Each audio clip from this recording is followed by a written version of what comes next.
အခါတစ်ပါးမှာဘိက္ခုနီမတစ်ပါးကရှင်အာနန္ဒာကိုစိတ်ဝင်စားတယ်ရှင်အာနန္ဒာကိုကြိုက်တာသူကအဲ့ဒါနဲ့ဘာလုပ်တုံးဆိုတော့သူ့တကားတယောက်ကိုရှင်သူနေမကောင်းလို့ရှင်အာနန္ဒာကိုသွားပြီးတော့ပင့်ပေးပါသူအသေးအတန်ဖြစ်နေလို့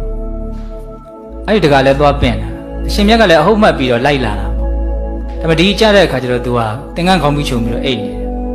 အဲ့ရိပ်မိတယ်ရှင်အာနန္ဒာကရိပ်မိတဲ့အခါကျတော့အဲ့ဒီဘိက္ခုနီမကိုတရားဟောတယ်အဲ့ဒီတရားလေးကိုအနည်းချုပ်ပြောပြဘာပြောတုံးဆိုတော့နှမတဲ့အဲ့ဒီခေတ်ကနှမလို့ခေါ်တယ်နော်ဘဂိနိနှမနော်ကိုယ့်ရဲ့သူရင်သားရင်လို့မေတ္တာအစစ်အမှန်နဲ့ဒါခေါ်တာပေါ့ဘာပြောတုံးဆိုတော့ဒီခန္ဓာကိုယ်ဟာအာဟာရကြောင့်ဖြစ်တာတဲ့အာဟာရကိုအမိပြုတ်ပြီးတော့ဒီခန္ဓာကိုယ်ဖြစ်ကြောင်းဖြစ်တဲ့အာဟာရကိုပယ်လို့ရတယ်ပယ်ရမယ်တဲ့မြတ်စွာဘုရားဟောတယ်ဒီခန္ဓာကိုယ်ဟာတဏှာလောဘကြောင့်ဖြစ်တာတဲ့ဒါပေမဲ့တဏှာလောဘကိုအမိပြုတ်ပြီးတော့အဲ့ဒီတဏှာလောဘခန္ဓာဖြစ်ကြောင်းတဏှာလောဘကိုပယ်ရမယ်တဲ့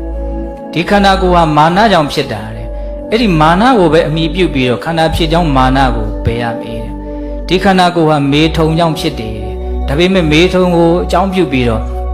မေထုံကိုပယ်လို့မရဘူးတဲ့မေထုံကိုကြတော့အကြောင်းရင်းကိုတတ်ရမယ်လို့ဘုရားဟောတယ်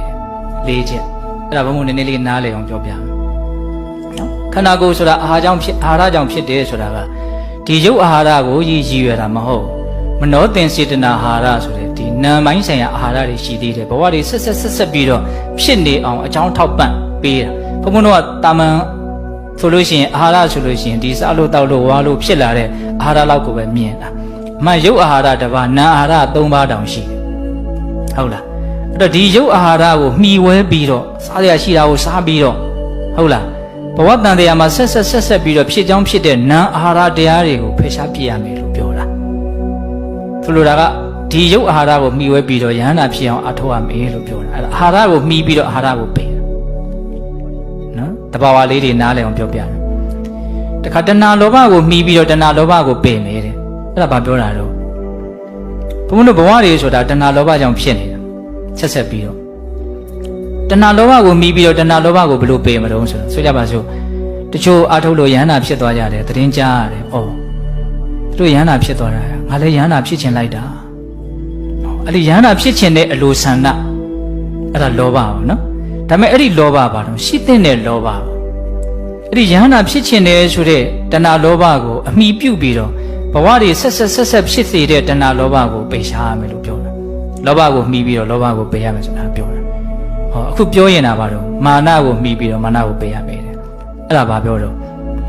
ဘယ်သူတော့ယဟန္တာဖြစ်သွားတယ်ကြိုးစားအထုတ်လို့ဘယ်ဆရာတော်ကြီးတော့ဟောဆရာတော်ဆိုခုခေတ်ဆိုရင်မဟာဗောဓိမိန်ဆိုတော်ကြီးကိုယဟန္တာလို့သမုတ်ကြရရှိတယ်လေဟုတ်လား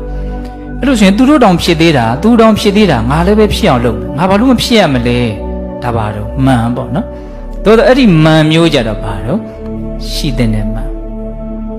သူတို့တောင်ဖြစ်သေးတာငါဘာလို့မဖြစ်ရမှာလဲဆိုတဲ့မှန်အဲ့ဒီမှန်ကိုအခြေခံပြီးတော့အားထုတ်ပြီးတော့ဘဝတွေကိုဆက်ဖြစ်စေတဲ့မှန်ကိုဖယ်ရှားနိုင်အောင်ကြိုးစားရမယ်ရှိတဲ့နဲ့မှန်ဆိုတာတော့ပြောတာဟုတ်လားမေထုံကိုအမိပြုတ်ပြီးတော့မေထုံကိုဘုန်းဘုန်းတို့ဖယ်လို့မရမေထုံကိုကြတော့မူလအရင်ကိုပဲပယ်ဖြတ်ဒီဟာဘာကြောင့်ဖြစ်တယ်လဲဆိုပြီးတော့သူ့ကိုပဲရှောင်ခြင်းအပြင်ဖယ်ရှားမယ်မေထုံကိုအမိပြုတ်တော့မေထုံကိုပယ်လို့မရအဲ့ဒါလိုဟောလိုက်တဲ့အခါကျတော့ဘိက္ခုနီမထပြီးတော့တောင်းပန်တယ်သဘောပေါက်သွားတာပေါ့နောက်တော့သူတော်ကောင်းတရားကိုသိသွားတဲ့အထက်ကိုပါဝင်သွားတယ်ပေါ့